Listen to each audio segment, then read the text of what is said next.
예, 1980년대 한국 사람들이 외국에 가서 이거 괜찮은 제품인데 하고 사가지고 와서 보면 그게 메드 인 코리아였습니다. 이제 뭐 옷 같은 거, 그 다음에 손톱깎이, 객검, 우리가 이제 다이소에서 흔히 볼 수 있는 그런 생활용품이 지금은 다 메드 인 차이나잖아요. 그런데 80년대는 메드 인 코리아였습니다. 필 라이트 나이키 창업자 자서전에 보면 이런 이야기가 나옵니다. 1977년도 어떤 사람이 나이키 신발 하나를 자기한테 탁 던진 거예요. 그런데 이 신발은 자기네 회사가 만든 게 아닙니다. 그때 당시에는 나이키를 일본에서 만들었는데 일본에서 만든 제품보다 더 정교하고 더 짜임새 있게 나이키 신발이 만들어진 거예요. 이게 어디서 왔냐 그랬더니 코리아라는 나라에서 왔다는 겁니다. 그래서 이제 이 나이키 창업자가 그 신발을 만드는 회사를 추적해 보니까 부산입니다. 부산에서 신발을 만드는데, 자, 우리 팀에서 공정이 유출된 것도 아닌데 어떻게 이렇게 완벽하게 만들었느냐. 극악무도할 정도로 완벽한 짝퉁을 누가 만들었는가 하고는 그 회사를 찾아서 이렇게 말했다는 겁니다. 너 망할래? 우리랑 일할래? 그래서 그 회사가 나이키가 자기하고 손잡겠다는데 그걸 누가 말리겠어요? 그래서 우리나라에서 나이키를 한동안 만들었던 겁니다. 하나님은요, 우리를 짜가로 만드시는 게 아닙니다. 하나님은 우리를 친자녀로 만드셨습니다. 그리고는 우리에게 신령한 복 주기를 원하신다. 에베소서 1장 3절에 보니까 찬송하리로다. 하나님 곧 우리 주 예수 그리스도의 아버지께서 그리스도 안에서 하늘에 속한 신령한 복을 우리에게 주시되 라고 말씀하고 있습니다. 우리에게 신령한 복을 주신다 하는 거예요. 우리에게 신령한 복을 주시는데 그 신령한 복이 뭐냐? 우리를 하나님의 아들, 딸로 불러주시고 거룩한 자, 곧 성도라고 말씀해 주시고 하나님의 말씀을 따라 산다고 해서 하나님의 제자라. 또 하나님의 명령을 따라서 말씀을 전하면서 사니 사도라. 또 우리가 하나님처럼 거룩하니 우리를 거룩한 성도라 그렇게 부르신다 하는 겁니다. 우리가 전 시간에 살펴본 바에 의하면 하나님은 하나님의 자녀들에게 내 사랑하는 아들아, 내 사랑하는 딸아 그 귀한 음성을 들려주시고 그 하나님의 자녀에게 하나님의 자녀를 존귀하게 영광스럽게 해주신다는 겁니다. 에베소서 1장 6절에 보니까 이는 그가 사랑하는 자 안에서 우리에게 거저주시는 바 그 은혜의 영광을 찬송하게 하려는 것이라 말씀합니다. 더 나아가서 우리에게 신령한 복을 주시는 그 가운데 또 하나가 뭐냐면 하나님의 나라를 상속하는 상속자로 여기신다는 겁니다. 로마서 8장 17절에 보니까 자녀이면 또한 상속자 곧 하나님의 상속자요 그리스도와 함께한 상속자라 말씀하고 있습니다. 우리는 하나님의 나라를 상속하는 상속 권리가 있는 상속자라는 겁니다. 그런데 이 모든 축복의 출발점이 어디냐? 예수 안이라는 거예요. 예수 안에 있을 때 이 축복이 우리에게 부여된다는 겁니다. 그런데 우리 모든 사람들은 사실은 그 출발점이 어디였었는가 하면 마귀였어요.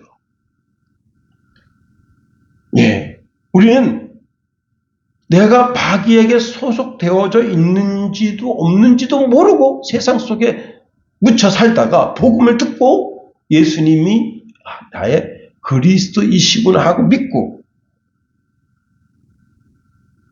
그분 예수 그리스도를 구주로 믿음으로 말미암아 그분을 내 속에 영접해서 내 속에 구주로 모시고 사는데 예수님이 희한한 말씀하십니다. 내가 아버지 안에 있고 너희가 내 안에 있는 것을 믿으라 이렇게 말씀하십니다. 그래서 예수님이 하나님 아버지 안에 계신데 그 하나님 아버지 안에 계신 그 예수님 안에 우리가 있고 또 우리는 그분과 더불어 먹고 마시고 즐거워하는 그런 인생들이다 하는 겁니다. 오늘 본문 14절에 보면요. 그 아들 안에서라고 말합니다. 한번 따라서 하겠습니다. 그 아들 안에서. 그렇습니다. 오직 하나님의 아들이신 그리스도 안에 있을 때만 이 축복들이 주어진다는 겁니다. 그렇죠. 그렇습니다. 오늘 이 14절 말씀을 통해서 세 가지로 한번 말씀을 살펴보려고 하는 겁니다. 오직 그 아들 안에 있을 때만 자유가 주어진다고 하는 겁니다. 타이타닉호가 침몰되었을 때 그때 한 젊은이가 해밀턴 해협에서 일어나서 이런 말을 했습니다. 이 젊은이 타이타닉호에서 생존한 생존자입니다. 근데 그때 존 하퍼라고 하는 목사가 자기는 구명조끼를 입고 있어요.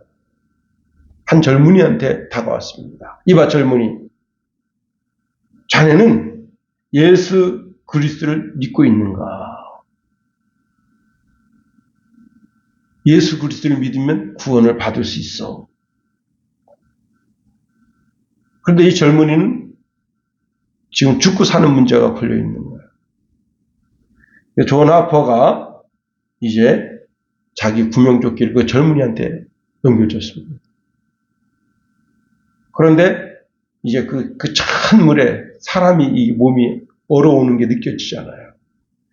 꼴딱꼴딱하고 이제 구명조끼를 벗겨줬으니까 얼음조각 붙잡고 있는데 물에 한번 들어갔다 나왔다 하면서 그 젊은이에게 다시 또 이야기합니다.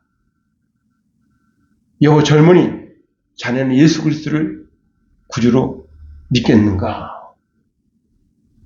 그랬더니 이 젊은이가 이렇게 말합니다. 아닙니다. 저는 솔직히 구원받았다고 말할 수가 없습니다. 이 존 하퍼 목사가 다시 말합니다. 주 예수를 믿으시오.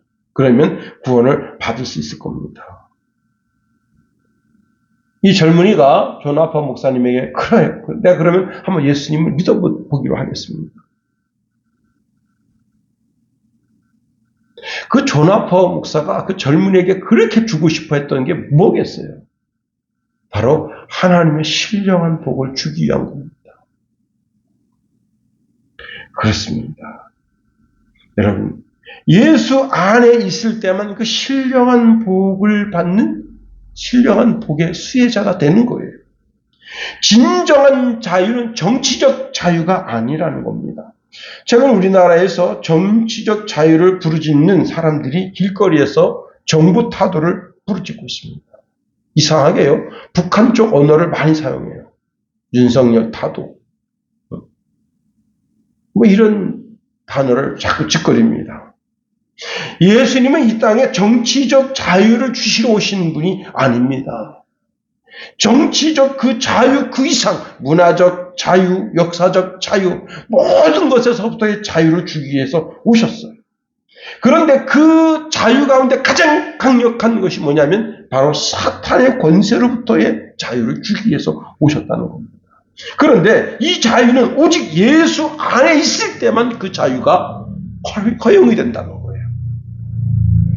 우리가 그 아들 예수 안에 있을 때 구속이 일어난다 하는 겁니다. 죄사함이 일어난다는 거예요.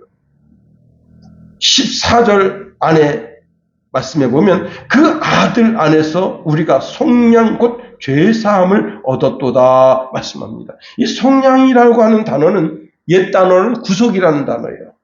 구속이라는 단어는 어떤 뜻이냐면 돈을 받고 놓아준다라는 뜻입니다. 몸값을 지불하다. 속전이다, 속전. 우리가 이제 뉴스를 들으면 누구누구 구속됐다 그런 말을 듣게 됩니다. 이 구속은요, 잡을 구, 묶을 속이라는 단어입니다. 그 사람을 묶어서 마음대로 못하게 얽매이는 것을 구속이라 한다. 그런데 오늘 본문에 말씀하고 있는 속량 또는 구속이라고 하는 단어는 전혀 다른 뜻을 가지고 있어요. 무슨 뜻이냐면 건질 구 바칠 속이라는 단어로서 재물을 바치고 죄를 면제받는 것을 가리켜 이야기합니다.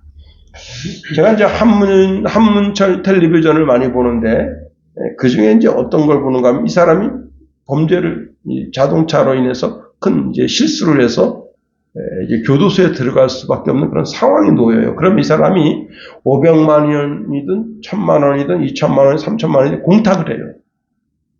그 공탁을 하면 교도소에 들어갈 게 면제가 됩니다. 예. 그런데 아주 얄미운 사람이 있어요. 최소한 한 2천만 원, 3천만 원은 공탁을 해야 되는데 조금 한 700만 원 정도 공탁을 걸어요. 너무 조금. 근데 참. 근데 그것은 자기가 내놓을 수 있는 최선이다. 참 그런 거 보면 참 사고 당한 사람 입장에서는 참 억울하죠. 그렇습니다. 여러분, 즉 대가를 지불해서 풀어준다는 거예요. 그 상응한 대가를 받고 풀어주는 것을 가르쳐 이야기하는데, 여러분, 당시 로마 제국에는요, 약 600만 명이 넘는 노예들이 있었습니다. 이 노예들이 사고 파는 노예 시장은 어느 곳에서나 볼 수 있어요. 자, 그런데 나는 자유자가 됐습니다. 근데 내 아들이 팔려서 지금 노예 시장에 있어요. 돈만 있으면 돈을 주고 그 아들을 사서 자유자가 되게 할 수 있어요. 그 값이 얼마 정도 되느냐? 그렇게 많지도 않아요. 30만 원 정도밖에 되지 않습니다. 그러면 그 30만 원 값을 지불하고 그 아들을 사서 자유자가 되게 하고 싶죠. 육신의 노예는 그렇게 할 수가 있어요. 단돈 30만 원. 여러분, 정신적인 노예, 가스라이팅 된 사람들. 여러분, 무당이 이 자기 점치러 온 그 사람을 가스라이팅 합니다. 얼마를 뺏었느냐? 700억을 뺏었어. 야, 대단한 사람입니다.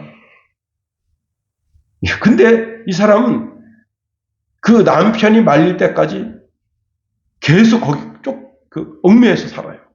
와, 대단한 사람이에요. 그런데 영혼의 자유는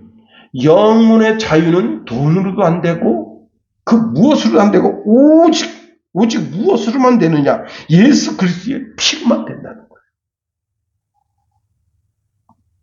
요한복음 8장 34절에 보면 예수께서 대답하여 이르시되 진실로 너희에게 이르노니 죄를 범하는 자마다 죄의 종이라 말씀합니다. 다 이 세상 모든 인류가 다 마귀의 종이에요. 죄의 종.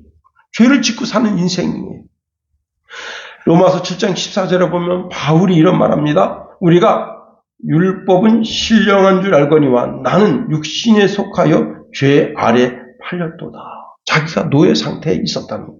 죄의 노예의 상태, 마귀의 노예의 상태에 있었다는 겁니다. 그래서 로마서 7장 24절에 보면 오라 나는 곤고한 사람이로다. 이 사망의 몸에서 누가 나를 건져내랴. 여러분, 문제는 노예는 노예를 살 수가 없어요. 자유자만 살 수 있어요. 그런데 여러분, 육적인 자유자는 육신의 자유자는 육신을 살 수가 없어요. 영혼의 자유자는 오직 예수님 자신뿐이십니다. 그렇습니다. 영혼의 자유자이신 우리 주님이 우리를 당신의 핏값으로 우리를 사셨다는 거예요. 에베소서 1장 7절에 보니까 우리는 그리스도 안에서 그의 은혜의 풍성을 따라 그의 피로 말미암아 속량 곧 죄의 사함을 받았느니라 말씀합니다. 생명을 살리기 위해서 생명을 대신 거는 사건이 바로 십자가 사건이다 하는 거예요. 예수님은 당신 피로 우리를 샀다는 거예요. 그리스도는 하나님의 하나뿐인 유일하신 아들인데 그 아들이 우리를 구원해 주기 위해서 여러분 십자가에서 피 흘려서 우리를 사서 우리를 하나님께 드렸다 하는 겁니다. 마태복음 26장 28절에 보니까 이것은 죄 사함을 얻게 하려고 많은 사람을 위하여 흘리는 바 나의 피 곧 언약의 피다 말씀하십니다. 히브리서 9장 22절 말씀에도 보면 율법을 쫓아 거의 모든 물건이 피로써 정결케 되나니 피 흘림이 없은즉 사함이 다 있어요. 에덴 동산에 그 아담과 하와가 죄를 범하고 그늘에 숨었을 때 아담과 하와의 죄를 덮은 것이 그 어린 양의 피라는 사실입니다. 그렇습니다. 우리가 그 아들 예수 안에 들어간다고 하는 것은 그 피의 공로를 덧입는다는 거예요. 그 피의 공로를 덧입어서 그 예수 안에 들어가면 그때 비로소 거기서 죄사함을 얻게 되고 우리는 의롭게 되는 완벽한 구원의 역사가 이루어지게 된다. 두 번째로 그 아들 안에서만 우리의 영혼이 구원받는다 하는 사실입니다. 우리가 그리스도 예수의 거룩한 피로 말미암아 구속 곧 제사함을 받아서 자유자가 된 것 그것 하나를 우리는 감사 또 감사할 수 있습니다. 그러나 우리가 그리스도 예수 안에서 누리는 복록은 하나님 아버지가 우리를 하나님의 나라로 옮기신 거예요. 이사야서 35장에 보면요. 우리가 구원받은 그 날에 대해서 우리를 하나님의 나라로 들어가게 하시는 것을 보여줍니다. 그 말씀 중에 보면요.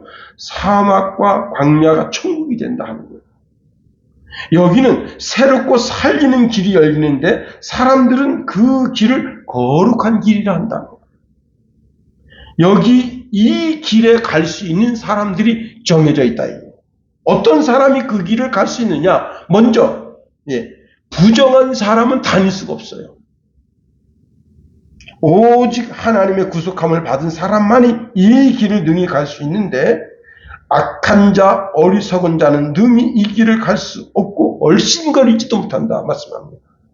이사야서 35장 8절 이하의 말씀에 보면 거기에 대로가 있어 그 길은 거룩한 길이라 걷는 바 되리니 깨끗하지 못한 자는 지나가지 못하겠고 오직 구속함을 입은 자들을 위하여 있게 될 것이라. 우매한 행위는 그 길로 다니지 못할 것이며 거기에는 사자도 없고 사나운 짐승이 그리로 올라가지 아니하며 그것을 만나지 못하겠고 오직 구속함을 받은 자만 그리로 행할 것이며 여호와의 속량함을 받은 자들이 돌아오되 노래하며 시온에 이르러 그들의 머리 위에 영영한 희락을 띠고 기쁨과 즐거움을 얻으리니 슬픔과 탄식이 사라지리로다 말씀합니다. 다시 말하면 하나님께서 우리에게 허락하신 새롭고 산 길은 오직 하나님의 자녀들만 그 길을 간다는 거예요. 즉 예수 그리스도의 피로 구속 곧 죄의 사함을 받은 사람만이 그 길을 갈 수 있다. 최근에 이제 어떤 분이 땅을 경매로 받았어요.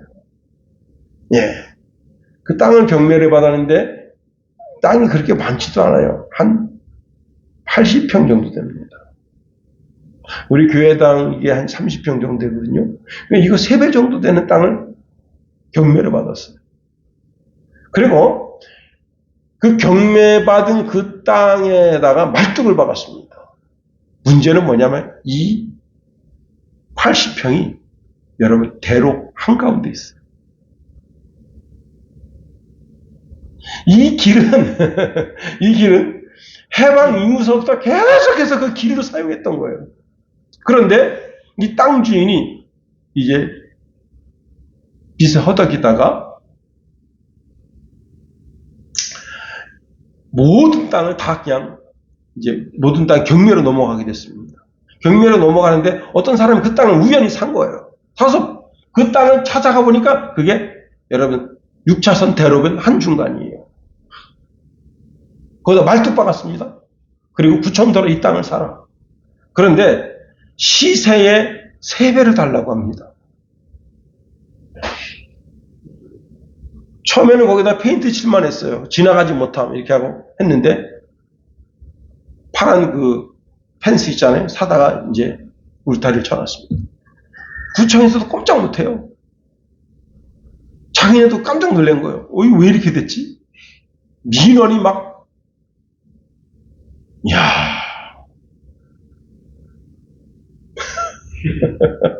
야, 이 신종 알바끼입니다, 이게. 구청에서 꼼짝 못해요. 여러분, 참. 아니, 지금 나는 그런 일이 중국에만 있는 줄 알았어요. 우리나라에도 이런 일이 있습니다. 여러분, 하나님께서 우리를 향해서 열어놓으신 새롭고 산 길에는 거치는 것이 없습니다.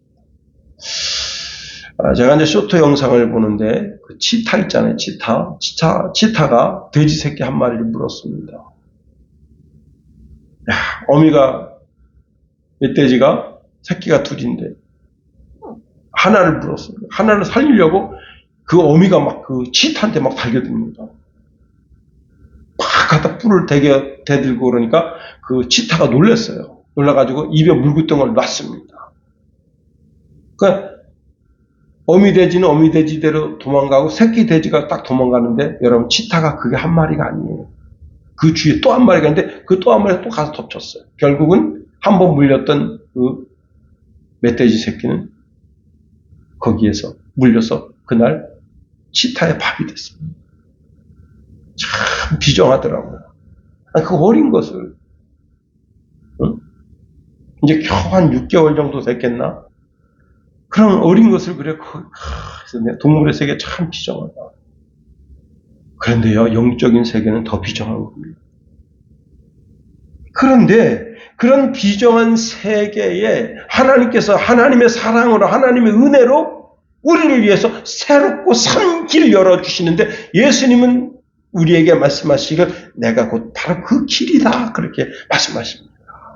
요한복음 14장 6절에 보니까 예수께서 이르시되 내가 곧 길이요 진리요 생명이니 나로 말미암지 않고는 아버지께로 올 자가 없느니라 말씀합니다.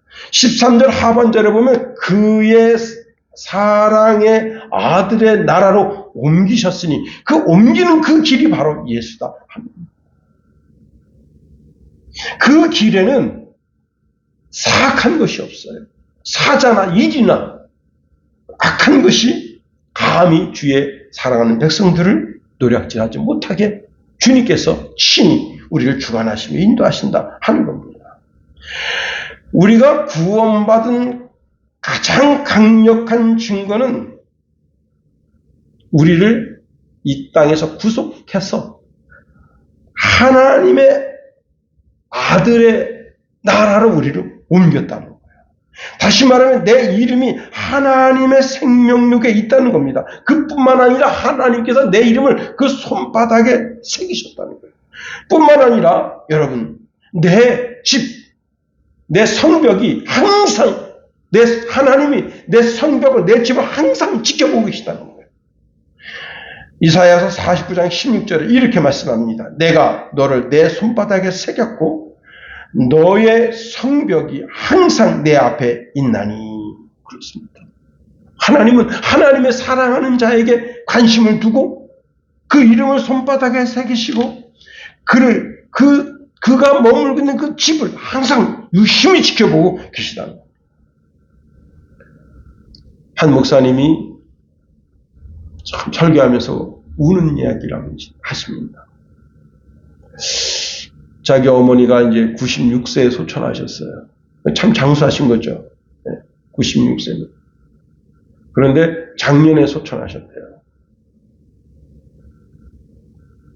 올해 이제 이 목사님은 어디 갔다 오면 공항에 내리거나 버스 터미널에서 내리면 늘 습관이 자기 어머니한테 전화하는 거예요. 어머니, 제가 잘 갔다 왔습니다. 부흥회 잘 인도하고 왔습니다. 성교지 잘 방문하고 왔습니다. 이렇게 전화를 하는데 공항에 내리자마자 핸드폰을 꺼내서 어머니한테 전화를 하려고 했더니 어머니가 돌아가시고. 그래서 그 공항에서 그렇게 울었대요. 다 큰 성인이, 예? 그분이 저보다 한 4~5살 정도 더 많으신데, 다 큰 성인이 그 개찰구에 나와가지고 그냥 거기서 그냥 어떻게 할 바를 모르겠다는 눈물이 막 쏟아지는데 전화기 붙들고. 그러니까 이상하잖아요. 그죠? 이미 다 통과돼서 나왔는데. 응? 거기 이제 공항에 보면 그 안내하는 사람들 있잖아요. 선생님 뭐 왜 그러시죠? 왜 그러시죠? 아니다고. 아니에요. 그렇게 거기 20분 30분 그렇게 서 있었대요. 여러분, 육신의 어머니는 사랑이 그칠 수가 있어요. 그러나 하나님의 사랑은 육신의 어머니의 사랑을 뛰어넘는 겁니다.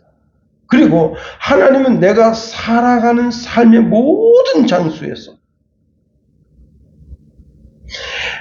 내 이름을 그 손바닥에 새기시면서 그 사랑을 늘 우리에게 공급해 주시는 겁니다.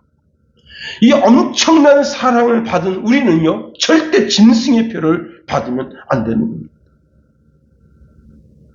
여러분, 짐승의 표를 손이나 이마나 마음 한편에 마귀의 표를 받으면요, 자신 스스로가 하나님의 심판을 자처하는 겁니다. 마귀는 늘 신성무독합니다. 그의 영광의 면류관에는 하나님의 이름을 모독하는 것들로만 가득 차 있어요. 그런데 그의 능력이 무슨 능력이냐? 죽이는 능력이에요. 이스라엘이 자기 나라를 지금 저렇게 해서 뭐 많은 사람 포로로 잡아갔다. 그래가지고 독이 올라서 팔레스타인 사람 저렇게 많이 죽이는 것은 그건 절대 하나님의 거룩한 공의가 아닙니다. 사람 죽이는 것은요, 마귀가 하는 짓이. 사람 살리는 것은 하나님 이름입니다. 마귀의 능력이 뭐냐? 죽이는 능력이에요. 마귀는 망하게 하는 능력이에요. 예수님은, 하나님은 살리는 능력이에요. 참, 여러분. 그래서 이스라엘이 너무 저렇게 그냥 하마스 핑계대고, 지금 하마스 대원 한 사람 죽으면 이스라엘 사람 10명 죽는다. 팔레스타인 사람 10명 죽는다. 저렇게 가지 하면 안 되는 거예요. 물론 뭐 그 사람들이 게릴라처럼 섞여 있다 하지만, 참,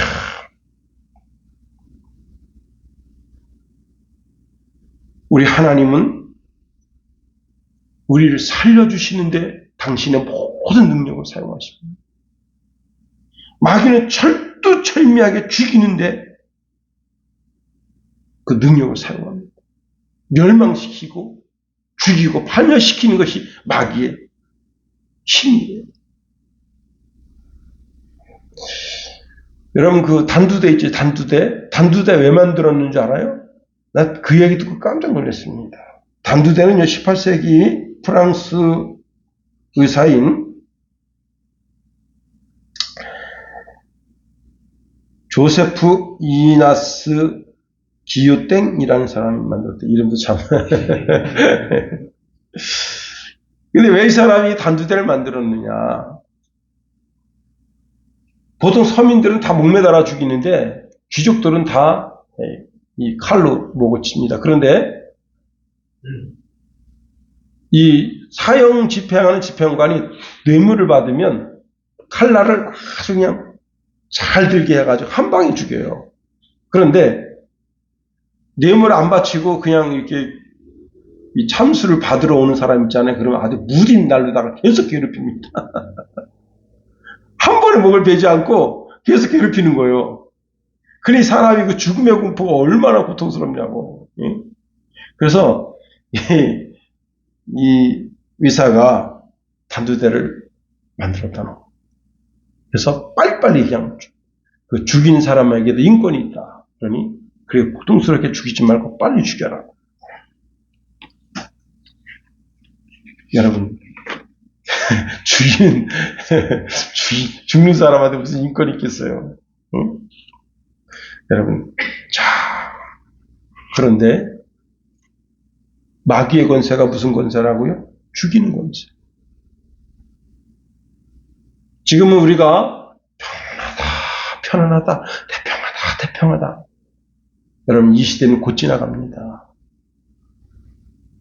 곧 어떤 시대가 도래하느냐. 성도들이 말할 수 없는 고통과 고난에 넘겨지게 되는 거예요. 마귀가 만든 교묘한 단두대에 우리의 목이 올려지게 되는 거예요. 그때 살려고 예수 그리스도를 부인하면 어떻게 되느냐.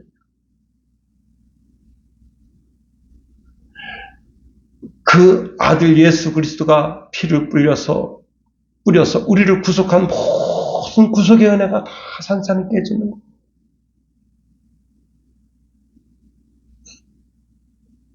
예수님 이런 말씀하십니다. 마태복음 10장 21절 22절에 보니까 23절에 보니까 장차 형제가 형제를 아비가 자식을 죽이는 데 내어주며 자식들이 부모를 대적하여 죽게 하리라.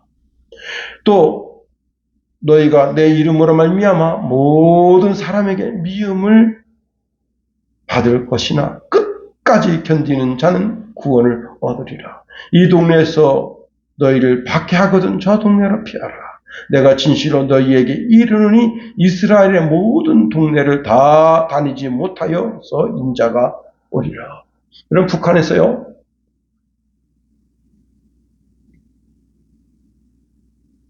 하도 이제 먹고 살 게 없으니까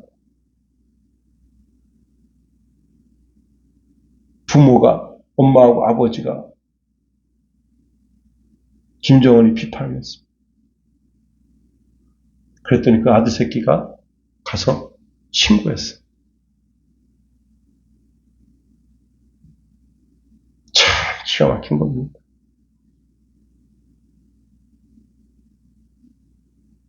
그래서 3일 뒤에 아버지가 공개 처형당했습니다. 엄마가 자아 비판했고요.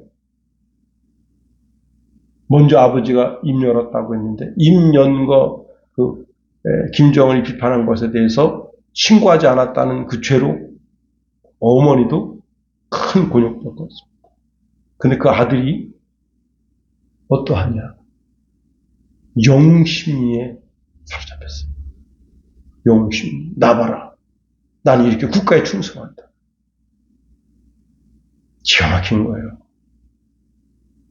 그 아버지를 제일 먼저 돌을 치는 놈이 아들놈이에요. 야, 공산당은 종교예요, 종교. 사람과 사람 사이에 가장 사랑으로 덮어야 될 관계가 가정인데 가정에 사랑이 다 파괴가 된 거예요. 근데 이런 시대가 곧 도래하게 되는 거예요. 계시록 2장 10절에 보니까 너는 장차 받을 고난을 두려워하지 말라. 볼지어다 마귀가 장차 너희 가운데서 몇 사람을 옥에 던져 시험을 받게 하리니 너희가 10일 동안 환난을 받으리라. 내가 죽도록 충성하라. 그리하면 내가 생명의 관을 내게 주리라. 여러분, 우리가 구원받은 자로서 끝까지 인내하고 믿음을 지켜서 구원을 확증해야 된다는 사실입니다. 네. 주후 300년 봄에 동로마의 황제인 류니치오가 기독교가 확산되는 것을 금지하기 위해서 기독교인을 붙잡았습니다. 아르메니아 지방에 살고 있었던 40명의 기독교인 병사를 붙잡아가지고 그들을 배교시키기 위해서 그리스도를 배신하라. 근데 그때 어마어마하겠죠. 영하 40도. 여러분, 얼음 흡수에다가 거기다 집어넣고 거기서 얼겨 죽이는 거예요. 그 옆에는 여러 목욕탕 시설을 갖다 갖추고 기독교를 버리는 자는 여기 와서 몸을 데우라 하고 유혹합니다. 40명이 거들떠보지도 않고 거기서 이제 그 신앙을 지키면서 순교를 당하고 있는 겁니다. 몸이 점점 얼어오고 이제 감각이 무뎌지고 죽어가는 걸 느끼는데 그 중에 한 사람이 나는 못 죽겠어. 나는 그리스도를 배신하였어.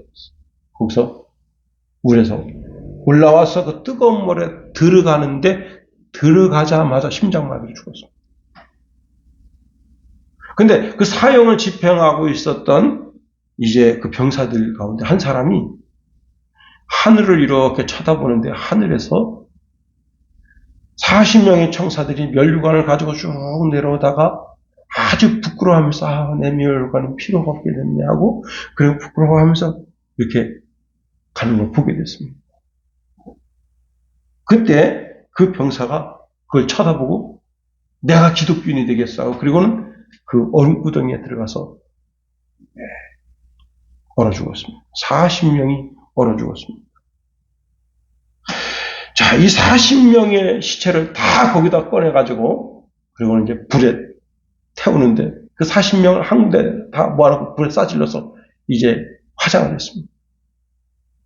이 화장한다고 하는 것은요, 지금은 뭐, 이 화장이나 매장이나 그리스도인들이 그것에 대한 어떤 그런 기준점이 이제 우리는 하나님의 절대적인 능력을 믿기 때문에 화장해도 우리가 우리 몸을 부활시킬 것이라고 믿는데 이때 당시에는 그런 사상이 좀 약했어요. 그래서 화장시키는 것, 기독교인들을 화장시키는 것은 큰 수치입니다. 이게 수치로 느껴지는 거예요. 근데 놀라운 일이 생겼습니다. 화장을 해가지고 그걸 강물에다 딱 띄웠더니 그게 한 덩어리가 된 거예요. 흩어지지 않고 그 채가. 그래서 그 채를 모아다가 성당 안에 안치했다고 합니다. 여러분, 편안하다 할 때 환난의 때가 오게 됩니다. 저는 제가 어릴 때 환상 가운데 저를 따르는 한 40여 명 정도의 기독교인이 있었어요. 환상 가운데. 헬리콥터가 아주 낮게 날아요. 그냥 이렇게 손 뻗어도 닿을 정도로 나는데 거기 M16으로 다 무장했어요. 그리고 사방팔방에 군인들인데 그 군인들이 누구냐면 유엔군, 파란 모자를 쓴 유엔군이었어요. 제가 물어요. 그 가운데서 저 사람들이 누구냐? 유엔군이라 평화유지군이라는 거예요. 그런데 왜 기독교인을 공격하느냐? 기독교인이 사회 악이라. 사방팔방에서 그 산이요, 빨간 산이에요. 진흙산인데 진흙이 무릎까지 차요. 무릎까지 차는 그 진흙 가운데 앞으로 갈 수도 없고 뒤로도 갈 수도 없고 그 진흙벌에 빠진 거예요. 근데 진흙에 물은 없어요. 물은 없는 진흙인데 거기 빠진 거예요. 제가 성경책을 부여잡고 이렇게 외쳤습니다. 말세 우리가 구원받는 길이 무엇이냐? 그랬더니 한 사람의 음성이 들려옵니다. 순교다.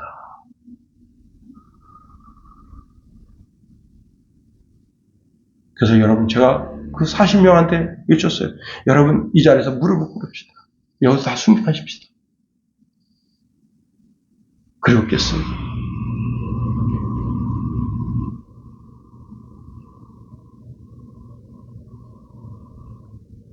우리를 예수 그리스도의 거룩한 보혈로 사서 아버지의 아들의 나라로 옮기신 그 은혜를 생각하고 끝까지 신앙을 지켜서